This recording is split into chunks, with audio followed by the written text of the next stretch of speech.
ভাই রান্না করতে গ্যাস সিলিন্ডার আর লাগবো না ভাই। তো সিলিন্ডার ছাড়া ভাই রান্না করবো কেমনে? ভাই সিলিন্ডার ছাড়া দৈনিক 10 টাকায় রান্না করবেন, সারা মাস 300 টাকায় রান্না করবেন। এই যে নতুন চুলা আইছে ভাই, এই চুলায়? এই চুলায় আবার কি জানেন, হ্যাঁ। এই যে এটা কি ভাই, টিস্যু।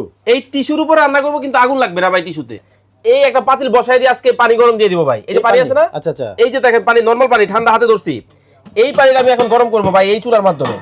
এই যে অন করে দিলাম, ওকে, এই যে ফাংশন দিয়ে দিলাম, দেখেন চুলা রান্না শুরু হয়ে যাবে এখনই। এই পানি গরম হবে? ওই যে শুরু হয়ে গেছে ভাই। কিন্তু ভাই নিচে তো কোনো আগুন নাই। ভাই আগুন লাগবে না তো? আবার টিস্যু দিছেন? টিস্যু দিছি ভাই। মানে এই পানি গরম হবে কিন্তু টিস্যু পুড়বে না? ভাই এটা জাদু চুলা, দুবাই থেকে বুজ খলিফা লইছি ভাই। বাপ রে বাপ, এত হাড়ি পাতিল! আজকে জিরার দামে হীরা দিব আপনাদেরকে, ওকে, পানির দামে হাড়ি পাতিল দিব।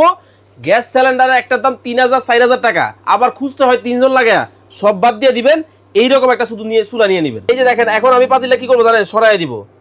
এই যে টিস্যু একটু উপরে নাই, দেখেন ও রে, এখানে কি গরম আছে? আপনি হাত দেন, আল্লাহ, মানে এখানে কি কোনো গরম হয় নাই? কোনো গরম হবে না ভাই। তাহলে রান্না কেমন হইলো? এইটাই তো ভাই ম্যাজিক। এই যে আবার রান্না হচ্ছে, এই জন্য বলা হয় কি ম্যাজিক চুলা? এই জন্য বলা হয় জাদুর চুলা এটাকে ভাই। আচ্ছা আচ্ছা, এই চুলা থাকলে খিচুড়ি নেহারি তেহারি সকল কিছু রান্না করতে পারবেন চমৎকার এই চুলার মাধ্যমে। আরেকটা জিনিস খেয়াল করলাম, বলেন ভাই। মানে আপনি হাড়ি উঠাইলে কি বন্ধ হয়ে যায়? অটোমেটিক। দেখি আবার। এই যে দেখেন, আবার দেখাই, এই যে পানিটা কিভাবে বলক পারতেছে দেখছেন? এই বলক পারতেছে, দেখছেন? হ্যাঁ। এই যে দেখেন উঠাইলাম, এই দেখেন, এটা কিন্তু উঠাই ফেলছে। এখন কিন্তু এখানে কোনো লাইন নাই, কোনো লাইন নাই। মানে কোনো বাচ্চা এখানে দুর্ঘটনার শিকার হবে কিন্তু এরকম হওয়ার কোনো চান্স নাই।